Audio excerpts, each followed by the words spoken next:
நண்பர்கள் அனைவருக்கும் வணக்கம். நான் உங்கள் அஸ்ட்ராலஜர் சிவலிங்கம் பேசுகிறேன். இன்றைய பதிவில் எதை பற்றி பார்க்க போகிறோன்னு பார்த்தீங்கன்னா, புதனின் வக்ர நிலைக்கு உண்டான விளக்கங்களை படங்களுடன் தெளிவாக பார்க்க போகின்றோம். அதோட வக்ர புதன் தரக்கூடிய பலன்களையும் விரிவாக பார்க்க போகின்றோம். சரி, நம்ம சேனலுக்கு முதல் முறை வந்திருந்தீங்கன்னா சப்ஸ்கிரைப் பண்ணிக்கோங்க, பக்கத்தில் இருக்க பெல் பட்டன் கிளிக் பண்ணிக்கோங்க. அப்போ தான் நான் போடக்கூடிய வீடியோ உடனே உங்களை வந்து சேரும். வாங்க இப்போ வீடியோக்குள்ளே போகலாம்.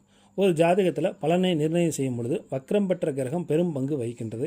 ஆக கிரகங்கள் எவ்வாறு எப்போது ஏன் வக்ரம் அடைகின்றன அப்படிங்கிற பற்றி நிச்சயமாக தெரிந்து கொள்ள வேண்டியது ஒரு அத்தியாவசியமானதாகும். நவ கிரகங்களில் பார்த்தீங்கன்னா ஒளி கிரகமாகிய சூரியனும் சந்திரனும் வக்ர நிலை அடையாது. நிழல் கிரகமாகிய ராகுவும் கேதுவும் எப்பொழுதுமே வக்ர நிலையிலே இருந்து கொண்டிருக்கும். ஏன்னா அது ஆன்டி கிளாக் வைஸ் சுற்றிக்கிட்டே இருக்கக்கூடிய கிரகங்களாகும். பஞ்சபூதங்கள் கிரகங்களாகிய, அதாவது சூரியன் சந்திரன் ஒளி கிரகங்களாகிய சூரிய சந்திரனை தவிர, நிழல் கிரகங்களாகிய ராகு கேதுக்களை தவிர மீதி இருக்கக்கூடிய பஞ்சபூத கிரகங்களாகிய குரு, சுக்கிரன், செவ்வாய், சனி, புதன் ஆகிய இந்த 5 கிரகங்களும் வக்ர நிலையும் வக்ர நிவர்த்தியும் மாறி மாறி அடைந்து கொண்டே வரும். பஞ்சபூத கிரகங்களில் சனி, குரு, செவ்வாய் ஆகிய 3 கிரகங்களும் ஒரு விதமாகவும், மீதி இருக்கக்கூடிய சுக்கிரனும் புதனும் ஒரு விதமாகவும் வக்ர நிலையை அடைகின்றன. முதல்ல குருவையும் சனியும் எடுத்துப்போம். குருவும் சனியும் பார்த்தீங்கன்னா சூரியனிடம் இருந்து 120 டிகிரியில் விலகி செல்லும் பொழுது வக்ர நிலை அடைய தொடங்கும். 270வது டிகிரி வரும் பொழுது வக்ர நிவர்த்தி அடையும். நட்சத்திர அடிப்படையில் பார்க்கும் பொழுது 9 நட்சத்திர இடைவெளியில் வரும் பொழுது வக்ரம் தொடங்கி 18வது நட்சத்திர இடைவெளி வரும் பொழுது வக்ர நிவர்த்தி அடையும். ராசி சக்கரத்தில் பார்க்கும் பொழுது சூரியனிலிருந்து 5வது வீட்டின் பாதியில் வக்ரம் தொடங்கி 6, 7, 8வது வீட்டில் இந்த குருவோ சனியோ இருக்குதுன்னு சொன்னால் உறுதியான வக்ர நிலையில் இருந்து 9வது கட்டத்தின் பாதியில் வரும் பொழுது வக்ர நிவர்த்தி அடையும். அதனால் பார்த்தீங்கன்னா குருவும் சனியும் இருவருமே சூரியனுக்கு 5, 9ல் இருக்கும் பொழுது வக்கரமாகவும் இருக்கலாம், வக்கரம் இல்லாமலும் இருக்கலாம். அதே சமயத்தில் 6, 7, 8ஆம் இடத்துல இருந்ததுன்னு சொன்னால், அதாவது சூரியனிலிருந்து எண்ணி வரும் பொழுது குருவோ சனியோ 6ஆம் இடத்துலோ 7ஆம் இடத்துலோ 8ஆம் இடத்துலோ சூரியனுக்கு 6லையோ சூரியனுக்கு 7லையோ சூரியனுக்கு 8ஆம் இடத்துலையோ இருக்கும் பொழுது நிச்சயமாக அந்த கிரகங்கள் வக்ர நிலையில் இருக்கின்றன அப்படின்னு நாம் தெரிந்து கொள்ள வேண்டும். இதை நம்ம எந்தவித கணக்கீடும் இல்லாமல் பார்த்தோன்னே, ராசி கட்டத்தை பார்த்தோன்னே நாம் தெரிந்து கொள்ளலாம். அடுத்து செவ்வாயோட வக்ர நிலையை பார்க்கும் பொழுது செவ்வாய் கிரகமானது சூரியன் இருக்கக்கூடிய வீட்டிலிருந்து 6வது வீட்டிற்கு வரும் பொழுது வக்ரம் அடைய தொடங்கும். 7வது வீட்டில், அதாவது சூரியனுக்கு சமசப்தமாக 7ஆம் வீட்டில் இருக்கும் பொழுது முழு வக்ரமாகவும், 8வது ராசிக்கு வரும் பொழுது சூரியனிலிருந்து 8வது ராசிக்கு வரும் பொழுது வக்ர நிவர்த்தியும் அடைய தொடங்கும். ஸோ சூரியன் பார்த்தீங்கன்னா, செவ்வாய் பார்த்தீங்கன்னா சூரியனுக்கு நேர் 7ஆம் வீட்டில் இருக்கும் பொழுது உறுதியான வக்ர நிலையில் இருப்பார் அப்படிங்கிறத நம்ம ராசி கட்டத்தை பார்த்தோன்னா தெரிந்து கொள்ளலாம். 6ஆம் வீட்டில் இருக்கும் பொழுது 8ஆம் வீட்டில் இருக்கும் பொழுது வக்கரமாகவும் இருக்கலாம், வக்கரம் இல்லாமலும் இருக்கலாம். சரி, அதுக்கடுத்தாப்புல முக்கியமாக நம்ம இன்னைக்கு வீடியோக்கான தலைப்புக்கு வருவோம். புதனின் வக்ர நிலை எப்படி தெரிந்து கொள்வது, அதற்குண்டான பலன்கள் என்னென்ன அப்படின்னு பார்த்தோம்னா, மற்ற கிரகங்களாகிய குரு, சனி, செவ்வாயை போல புதனின் வக்ர நிலை இருக்காது. ஏன்னு கேட்டிங்கன்னா, சூரியன், புதன், சுக்கிரன் ஆகிய இந்த 3 கிரகங்களும் முக்கூட்டு கிரகங்கள் என்று அழைக்கப்படுகின்றன. இந்த 3 கிரகங்களுமே ஒன்றோடு ஒன்று இணைந்தே பயணிக்கக்கூடிய கிரகங்களாகும். புதன் பார்த்தீங்கன்னா சூரியனை விட்டு அதிகபட்சம் 28 டிகிரி மட்டுமே விலகும். சுக்கிரன் பார்த்தீங்கன்னா சூரியனை விட்டு அதிகபட்சம் 49 டிகிரி வரையுமே போக முடியும்.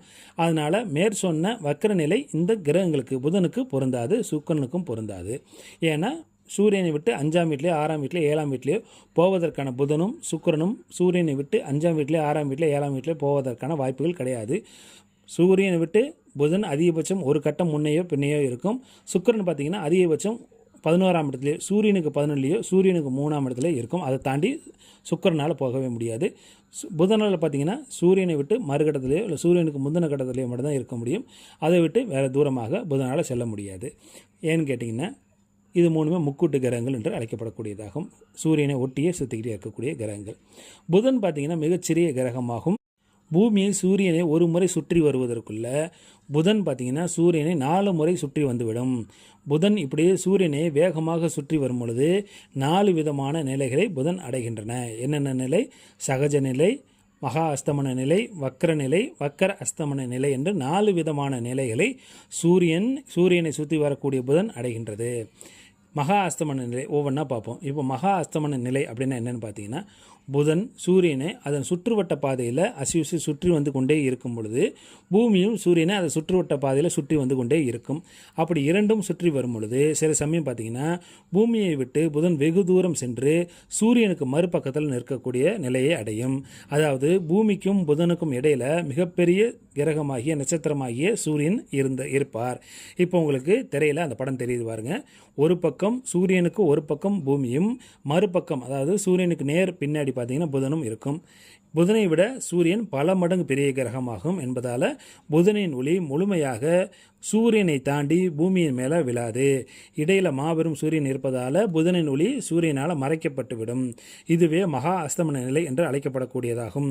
பூமியில் இருந்து பார்க்கும் பொழுது சூரியனுக்கு பின்னால் இருக்கக்கூடிய மறுபக்கத்தில் இருக்கக்கூடிய புதன் முழுவதுமாக மறைந்துவிடும். மகா அஸ்தமனம் பெற்ற புதனின் கதிர்கள் பார்த்திங்கன்னா நேரடியாக நம்மை அதாவது பூமியை அடைவதில்லை, அடைய முடியாது. காரணம் இடையில திரை போட்ட மாதிரி சூரியன் மறைச்சிருச்சு. எனவே ஜாதகருக்கு பார்த்திங்கன்னா புதனின் காரகத்துவங்கள் எல்லாமே பாதிக்கப்படக்கூடிய நிலைமை உண்டாகும். குழந்தையின் பேச்சு திறன், கல்வி, எதையும் புரிந்து கொள்ளக்கூடிய தன்மைகள், தாய்மாமனின் ஆதரவு போன்ற புதனின் காரகத்துவங்கள் அனைத்துமே இந்த மகா அஸ்தமன நிலையை அடைந்துள்ள புதன் நமக்கு அந்த ஜாதகருக்கு அளித்து விடுவார். இப்போ பார்த்தீங்கன்னா உங்களுக்கு உதாரணத்துக்கு திரையில் உங்களுக்கு ஒரு ஜாதகம் தெரியுது பாருங்கள். இது 27/9/2024 இருக்கக்கூடிய கிரக நிலைகளின் கட்டமாகும். இப்போ இதில் நம்ம சூரியனும் புதனை மட்டும் எடுத்துக்குவோம். சூரியன் பார்த்திங்கன்னா சூரியனும் புதனும் ரெண்டு பேருமே கன்னி வீட்டில் இருக்காங்க. சூரியன் 10.35 டிகிரி, புதன் பார்த்திங்கன்னா 7.47 டிகிரி. இந்த பீரியடில் பார்க்கும் பொழுது புதன் நேரடியாக அஸ்தமன நிலையில் உள்ளார். இந்த தேதியில் இருக்கக்கூடிய பிளானட்டரி பொசிஷனை தான் நாம் இப்போ திரையில் உங்களுக்கு தெரியுது பாருங்கள். இதுக்கு முன்னாடியும் பார்த்தோம், இப்போயும் திரையில் உங்களுக்கு மறுபடியும் தெரியுது. இதற்கு உண்டான பிளானட்டரி பொசிஷன் தான் 27/9/2024 இருக்கக்கூடிய பிளானட்டரி பொசிஷன் தான் இப்போ நமக்கு திரையில் தெரியுது. சூரியனுக்கு ஒரு பக்கம் புதனும் மறுபக்கம் பூமியும் இருக்கக்கூடிய நிலை. அதனால் புதனின் கதிர்கள் நேரடியாக பூமியை அடைவதில்லை. அதனால் இங்கே மகா அஸ்தமன நிலையை புதன் அடைகின்றது.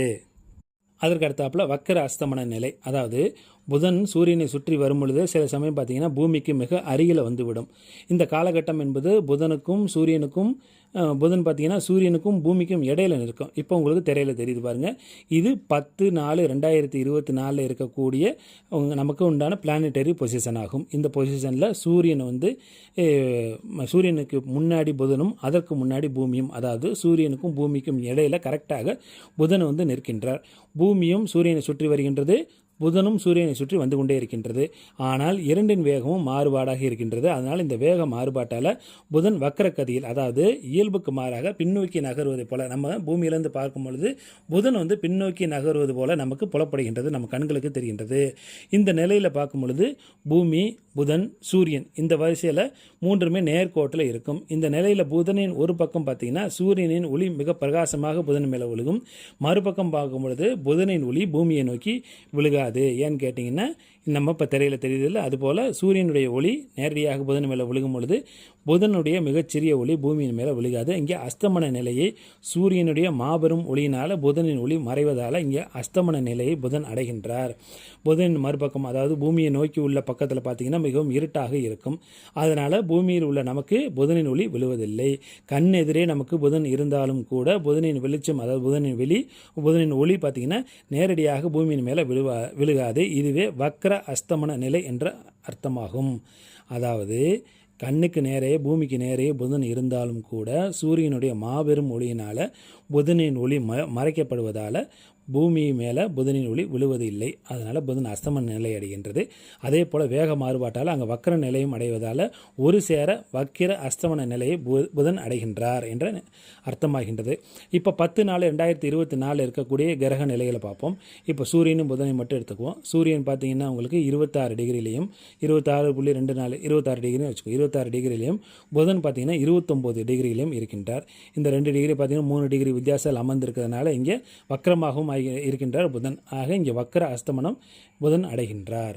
வக்கர அஸ்தமனத்தோட பலன்கள் என்னென்னு பார்த்தீங்கன்னா, வக்கர அஸ்தமனத்தில் பிறக்கக்கூடிய குழந்தைகளுக்கு புதனின் கதிர்கள் நேரடியாகவே பூமியின் மேலே விழுகின்றது சூரியனின் உதவியால். ஸோ புதனின் காரகத்துவமாகிய அதிக புத்திசாலித்தனம், புத்தி கூர்மை, சமயோஜித புத்தி, சொல்வாக்கு, பேச்சு திறமை அனைத்துமே தரக்கூடிய நிலையை ஜாதகர் அடைகின்றார், அந்த குழந்தை அடைகின்றது. இதைத்தான் மறைந்த புதன் நிறைந்த கலை என்கின்றோம். இதில் மறைந்த புதன் என்பது அஸ்தமனமும் வக்கரமும் ஒரு சேர பெற்ற புதனையே குறிக்கக்கூடியதாகும். வெறுமனே மகா அஸ்தமனம் மற்றும் அடைந்தால் புதன் இந்த மாதிரி நிறைந்த கலையை கொடுக்காது, புத்திசாலித்தனத்தை கொடுக்காது. அதுங்க வக்கரமும் அடைந்திருக்க வேண்டும் அப்படிங்கிறத ஞாபகத்தில் கொள்ள வேண்டும். அதற்கு அடுத்தாப்புல வக்கர நிலை. வக்கர அஸ்தமனத்திற்கு உண்டான நிலையை அடைவதற்கு முன்பாக, வக்கர அஸ்தமன நிலையை அடைவதற்கு முன்பாக பூமியும் புதனும் சூரியனை சுற்றி வந்து கொண்டே இருக்கும் பொழுது வேக மாறுபாட்டால் புதன் பின்னோக்கி செல்வது போல மட்டும் தோன்றும். இதுவே வக்கர நிலை என்பதாகும். இப்போ திரையில் உங்களுக்கு ஒரு படம் தெரியுது பாருங்கள். பூமியினுடைய வேக மாறுபாடும் புதனுடைய வேக மாறுபாடும் உங்களுக்கு திரையில் நன்றாகவே தெரியும். இது உதாரணம் பார்த்தீங்கன்னா 25/4 இருக்கக்கூடிய பிளானட்டரி பொசிஷன் பார்த்தீங்கன்னா இப்போ திரையில் தெரியுது. புதன் வக்கர நிலையில் இருக்கார், அஸ்தமனமாகலை. சூரியன் பார்த்தீங்கன்னா மேசத்தில் உச்ச வீட்டில் இருக்கார். இந்த 25 அப்புறம் வக்கர நிவர்த்தி அடைகின்றார். இது பார்த்தீங்கன்னா உங்களுக்கு பஞ்சாங்கத்தில் பார்க்கும்பொழுது என்னென்ன தேதிக்கு வக்கரமாகிறார், எப்போ வக்கர நிவர்த்தி அடைகின்றார் அப்படிங்கிற மாதிரி இருக்கும். இது உங்களுக்கு பார்த்தோன்னே தெரியும். சூரியனோட இணையக்கூடிய புதன் பார்த்தீங்கன்னா பாபர் என்ற கணக்கில் வந்து விடுவார். பாப கிரகம் வக்கரம் அடையும் பொழுது தனது ஆதிபத்தியத்தை கெடுத்து காரகத்துவத்தை வலுத்து தரும் என்ற ஜோதிட விதியின்படி பார்த்தீங்கன்னா புதனின் காரகத்துவங்கள் இங்கே வலுத்து கிடைக்கும். புதன் வக்கர நிலையை அடையும் பொழுது தனது காரகத்துவத்தை வலுத்து கொடுத்து விடுவார். புத்திசாலிகளாகவும் நல்ல அறிவுடையவர்களாகவும் இருப்பார்கள். இதில் பார்த்தீங்கன்னா சிலருக்கு குதர்க்கமான வில்லங்கமான அறிவையும் கொடுத்து விடுவார் வக்கர புதன். 2, 4, 9ஆம் பாவகத்தை பொறுத்து சிலருக்கு படிப்பை எடுத்தாலும் கூட அனுபவ அறிவையும் உலக அறிவையும் கொடுத்து விடுவார் வக்கர புதன். வக்கரத்தில் உக்கரம் என்று அழைக்கப்படுவது அதனால தான். அதனால் காரகத்துவங்கள் வலுத்து கிடைக்கும். வக்கர கிரகமாக கிரகங்கள் வக்கரமாக இருக்கும் பொழுது தனது காரகத்துவத்தை வலுத்து கொடுக்கும். சரி, அதுக்கு அடுத்தாப்புல சகஜ நிலை. அதாவது மேற்கூறிய மகா அஸ்தமன நிலை, வக்கர அஸ்தமனம், வக்கர நிலை, இந்த 3 நிலைகளும் இல்லாத புதன் சகஜ நிலையில் இருப்பார். மனிதர்களுக்கு தேவையான சராசரியான சரியான அளவிற்கான அறிவு, புத்திசாலித்தனம், பேச்சாற்றல் அனைத்தையும் கொடுக்கும் தகுதி புதனுக்கு இருக்கும். புதனுக்கும் சுக்கிரனுக்கும் மட்டுமே வக்கர அஸ்தமன நிலையும் இருக்கக்கூடிய நிலை அடையக்கூடிய பாக்கியம் உண்டு. அதாவது புதனும் சுக்கிரனும் சூரியனோடு இணைந்திருக்கிறதுனால அவர்களுக்கு வக்கரமும் அஸ்தமனும் ஒரு சேர அடையக்கூடிய நிலை உண்டு. அதுவே குருவுக்கும் சனிக்கு செவ்வாய்க்கு இந்த வக்கர அஸ்தமன நிலை கிடையாது. ஏனென்றால் இவர்கள் பூமியை விட சூரியனை விட வெகு தொலைவில், அதாவது இந்த 3 கிரகங்களும் சூரியனை விட வெகு தொலைவில் சுற்றி கொண்டு வந்து கொண்டிருக்கின்றன அப்படிங்கிறத தெரிந்து கொள்ள வேண்டும். ஆக ஒரு ஜாதகத்தில் புதன் நிலையை கணக்கிடும் பொழுது மேற்கூறிய நிலையில் எந்த நிலையில் புதன் இருக்கின்றார் என்பதை கணக்கீடு செய்து கொண்டு அதன் பலன்களை கணிக்க வேண்டும். இந்த அஸ்தமன புதனா அப்படியே பார்த்தீங்கன்னா அஸ்தமனமாகவே இருக்காது, மீண்டும் உதயமாகும். இது ஜாதகத்தில் எடுத்து பார்க்கும் பொழுது அஸ்தமனம் பார்த்தீங்கன்னா கிரகம் வக்கரமாகும், புதன் வக்கரமாக இருக்கக்கூடிய தேதி வக்கர நிவர்த்தி உதயம் இருக்கும், அதுக்கப்புறம் வக்கர நிவர்த்தி இருக்கும். அதுக்கு அடுத்தாப்புல பார்த்தீங்கன்னா மேற்கே உதயம் கிழக்கே உதயம் போட்டிருக்கும். அது அந்த புதன் சுற்றி வரக்கூடிய அமைப்பை அந்த ஜாதகத்தில் குறித்து வச்சுருப்பாங்க. இப்போ பார்த்தீங்கன்னா உதாரணத்துக்கு 23/6 இருக்கக்கூடிய 23/6/2024 இருக்கக்கூடிய பிளானட்டரி பொசிஷன் உங்களுக்கு திரையில் தெரியுது பாருங்கள். இது மேற்கில் மேற்கில் பார்த்தீங்கன்னா புதன் உதயமாகக்கூடிய நிலையாகும். இங்கே மேற்கே குறிக்கக்கூடிய ராசியில் சூரியன், புதன், சுக்கிரன் 3 பேருமே இருக்காங்க. இங்கே உதய நிலையை புதன் அடைந்திருக்கின்றார். ஆக இங்கே புதன் சகஜ நிலையில் இருக்கின்றார். ஒரு குழந்தை பிறந்த காலத்தில் ஒரு கிரகம் அஸ்தமனம் அடைந்திருந்தாலும் கூட அந்த கிரகத்தின் காரகத்துவங்கள் பாதிப்படையும். அந்த பாதிப்பு அந்த குழந்தையின் ஆயுட்காலம் முழுவதுமே பாதிப்பாகவே இருக்காது. கிரகங்களின் அஸ்தமன காலம் நீங்கி உதயமானால் ஜாதகத்தில் பாதிப்புகள் நிலை மாறி ஓர் அளவிற்கு சுபபலனை கொடுத்துவிடும், தகுதியை பெறும். அதாவது புரியுதுங்களா? இப்போ எப்படி சொல்கிறேன் பாருங்கள். இப்போ உதாரணத்துக்கு ஒரு குழந்தை பிறக்கும் பொழுது புதன் மகா அஸ்தமன நிலையை அடைந்திருக்கின்றார் அப்படின்னு எடுத்துக்குவோம். உதாரணத்துக்கு புதன் ஆடி 1 அஸ்தமனம் ஆரம்பிக்குது அப்படின்னு வச்சுக்கிட்டோம்னா ஆடி 30 உதயம் என்று வைத்துக்கொள்வோம். இதில் குழந்தை ஆடி மாதம் 15 பிறக்குது அப்படின்னு எடுத்துக்கிட்டோம்னா அதற்கு முன்னாடி எத்தனை நாள் அஸ்தமனம் ஆகுது அப்படிங்கிறத கணக்கில் எடுத்துக்கொள்ள வேண்டாம். குழந்தை பிறந்தது 15 உதயமாகக்கூடியது 30 ஆக 15-16 நாள் டிஃபரன்ஸ் இருக்குது. அதற்கு முன்பாக, அதாவது குழந்தை பிறப்பதற்கு முன்பாக எத்தனை நாள் அஸ்தமனம் என்றதை எடுத்துக்கொள்ள வேண்டாம் கணக்கில். குழந்தை பிறந்த பின்பு 15 நாளில் அந்த அஸ்தமனம் நிவர்த்தி ஆகுது அப்படிங்கிறத, அஸ்தமனத்திலேருந்து வெளியில் வர்றாரு அப்படிங்கிறத எடுத்துக்கொள்ள வேண்டும். ஆக இந்த 15 நாளுங்கிறது ஒரு நாளைக்கு ஒரு வயசு அப்படிங்கிற கணக்கில் எடுத்துக்கொள்ள வேண்டும். ஆக இந்த குழந்தை பார்த்திங்கன்னா 15 வயது வரை மந்தமான புத்தி, மந்தமான செயல்பாடுகளுடன் இருக்கும், கல்வியை பாதிக்கக்கூடிய நிலையில் இருக்கும். 16வது வயது தொடங்கி, அதாவது இந்த அஸ்தமனத்திலேருந்து எப்போ வெளில வராரு? 15 நாளில் வெளில வரார். ஆக ஒரு நாளைக்கு ஒரு வருஷம் என்ற கணக்கின்படி 15 நாளைக்கு 15 வருஷம் கழித்து 15 வயசுக்கு மேலே இருந்து புதனின் காரகத்துவங்கள் ஓரளவுக்கு நல்ல முறையில் செயல்பாட்டுக்கு வரும். மந்தமான புத்தி செயல்பாடு நீங்கி கல்வியை ஓரளவுக்கு படிப்பில் முன்னேற்றங்கள் தரக்கூடிய அமைப்பில் வந்து விடுவார். ஒரு நாள் என்பது ஓர் வருடம் என்ற கணக்கில் எடுத்துக்கொள்ள வேண்டும். இதெல்லாம் தான் பார்த்தீங்கன்னா 10வது வரைக்கும் சுமாராக படித்தான் பையன், அதுக்கப்புறம் 11வது 12வது நல்லா படித்தான், 12வது வரைக்கும் மோசமாக படித்தான், அதுக்கப்புறம் காலேஜ் நல்லா படித்தான் அப்படிங்கிற மாதிரியான அமைப்பில் வரும்பொழுதெல்லாம் இந்த மாதிரி இருக்கக்கூடிய புதன் வக்ர நிலையில் அடைந்து புதன் வக்ர நிலையிலிருந்து நல்ல கல்வி கொடுப்பார். அஸ்தமன நிலையில் இருந்து அஸ்தமன நிவர்த்தி அடையும் பொழுது உங்களுக்கு அந்த உதயமாகக்கூடிய நாள் எத்தனை நாளுங்கிறத கணக்கில் எடுக்கும் பொழுது அது வரைக்கும் இருக்கக்கூடிய மந்த நிலை நீங்கி ஓரளவுக்கு படிப்பில் சுப பலன்களை தரக்கூடிய அமைப்புக்கு புதன் வந்து விடுவார் அப்படிங்கிறத தெரிந்து கொள்ள வேண்டும். சரி, அடிஷனலாக ஒரு விஷயம், வக்கர காலம் ஒவ்வொரு கிரகத்திற்கும் எவ்வளோ நாள் வக்கர காலம்னு பார்த்தோம்னா, குருவிற்கான வக்கர காலம் 3 மாதங்களுக்கு அதிகமாக இருக்கும். சனிக்கான வக்கர காலங்கள் 4-5 மாதங்கள் வரையிலும் இருக்கும். செவ்வாய்க்கான வக்கர காலம் சுமார் 2 ஆண்டுகளுக்கு ஒரு முறை 2 மாதத்துக்கு செவ்வாய் வக்கர காலத்துக்கு வருவார். சுக்கிரன் பார்த்தீங்கன்னா சுமார் 50 நாட்கள் இருப்பார். வருஷத்துக்கு ஒரு தடவை இந்த மாதிரி வக்கர நிலையில் இருப்பார்.